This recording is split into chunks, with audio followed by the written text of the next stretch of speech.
สวัสดีค่ะชวนทำขนมนมเนยง่ายๆกับ Easy Food by ชยาค่ะ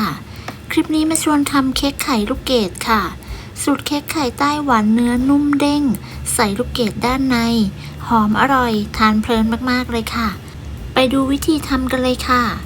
เริ่มแรกเราก็มาแช่ลูกเกดก่อนค่ะแจ็คใส่ลูกเกดลงไปในน้ำร้อนแล้วก็แช่ทิ้งไว้ประมาณ15นาที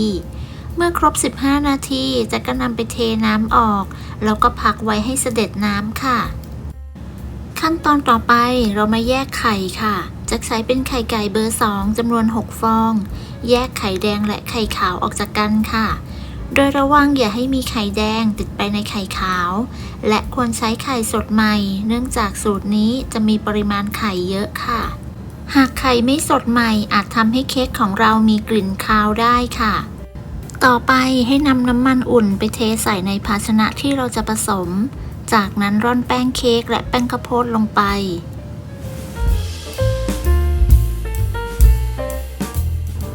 ร่อนแป้งเสร็จแล้วก็คนน้ำมันและแป้งให้เข้ากัน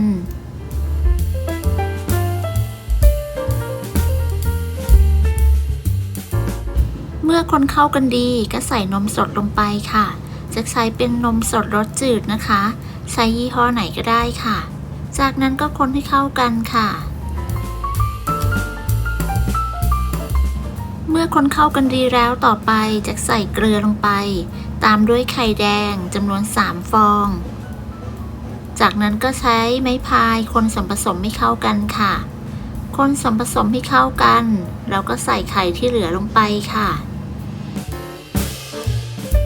ใส่ไข่ที่เหลือลงไปทั้งหมดตามด้วยกลิ่นวานิลาค่ะแล้วก็คนส่วนผสมให้เข้ากันค่ะ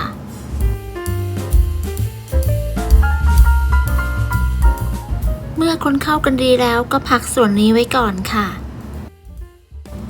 ต่อไปเรามาตีไข่ขาวค่ะไข่ขาวจำนวน6ฟองที่ได้แยกไว้ในตอนต้นเปิดสปีดความเร็วกลางตีไข่ขาวให้ขึ้นฟองหยาบเล็กน้อยจากนั้นใส่น้ำมะนาวหรือครีมออฟทาท่าลงไปค่ะแล้วก็ใส่น้ำตาลทรายลงไปค่ะน้ำตาลทรายแจ็คแบ่งใส่3ครั้งนะคะทยอยใส่น้ำตาลทรายลงไปจนหมดแล้วก็ตีต่อด้วยความเร็วปานกลางจนกระทั่งไข่ขาวมีลักษณะเป็นสีขาวนวลเป็นริบบอนตั้งยอดอ่อนปลายงองุ้มตั้งยอดอ่อนประมาณนี้ก็ใช้ได้แล้วค่ะจากนั้นก็ตีต่อด้วยความเร็วต่ำอีกประมาณ30วิเพื่อตัดอากาศค่ะเสร็จแล้วต่อไปเราก็จะนำไข่ขาวที่ตีได้มาผสมกับส่วนผสมของไข่แดงค่ะตักไข่ขาวส่วนหนึ่งมาผสมกับส่วนผสมของไข่แดงคนตะล่อมให้เข้ากันด้วยความเบามือเมื่อคนตะล่อมให้เข้ากันดีแล้วเราก็จะนำส่วนนี้เทกลับไปในชามของไข่ขาวค่ะแล้วก็คนตะล่อมให้เข้ากันด้วยความเบามือคนจนเข้ากันดีแล้วนำไปเทใส่พิมพ์ได้เลยค่ะใช้เป็นพิมพ์สี่เหลี่ยมขนาด7x7x 2.5 นิ้วค่ะโดยวางกระดาษรองอบให้สูงกว่าขอบเค้กประมาณ2นิ้วค่ะใส่ส่วนผสมลงไปประมาณ3ส่วน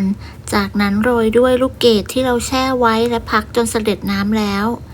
ใส่ลูกเกดลงไปทั้งหมดจากนั้นใส่ส่วนผสมที่เหลือลงไปใส่ส่วนผสมที่เหลือลงไปทั้งหมดแล้วก็เกลี่ยให้เรียบและเสมอกันค่ะ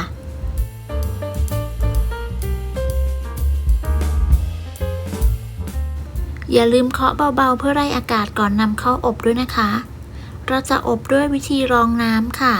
นำไปวางในถาดแล้วก็นำน้ำมาใส่ในถาดให้สูงประมาณ1เซนค่ะจากนั้นก็ยกเข้าเตาอบได้เลยค่ะวิธีอบแจ็คอบด้วยอุณหภูมิ140องศาเป็นเวลา30นาทีจากนั้นจะลดไฟลงมาเหลือ100องศาอบต่ออีก50นาทีค่ะเมื่อครบเวลาก็นำเค้กออกจากเตาอบค่ะแล้วก็นำเค้กออกจากพิมพ์คลี่กระดาษรองอบออกจากนั้นพักเค้กไว้ให้เย็นค่ะเค้กที่ได้จะมีความนุ่มและก็เด้งดึง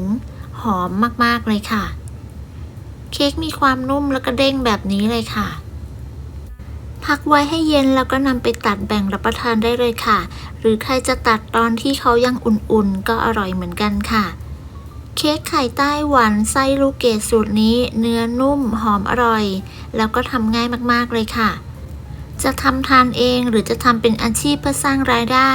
ก็สามารถทำได้ค่ะ ขอบคุณสำหรับการติดตามรับชมคลิปนี้ ถ้าเพื่อนๆชอบก็อย่าลืมไปลองทำกันดูนะคะ และถ้าเพื่อนๆที่ดูอยู่ อย่าลืมส่งกำลังใจด้วยการพูดคุยผ่านคอมเมนต์หรือส่งสติกเกอร์หัวใจเพื่อเป็นกำลังใจให้แจ็คด้วยนะคะ และหากคลิปนี้มีประโยชน์สำหรับเพื่อนๆก็อย่าลืมกดไลค์กดแชร์กดติดตามเพื่อเป็นกำลังใจให้กันด้วยนะคะสำหรับคลิปนี้จะต้องลาไปก่อนพบกันใหม่ในคลิปหน้าค่ะสวัสดีค่ะ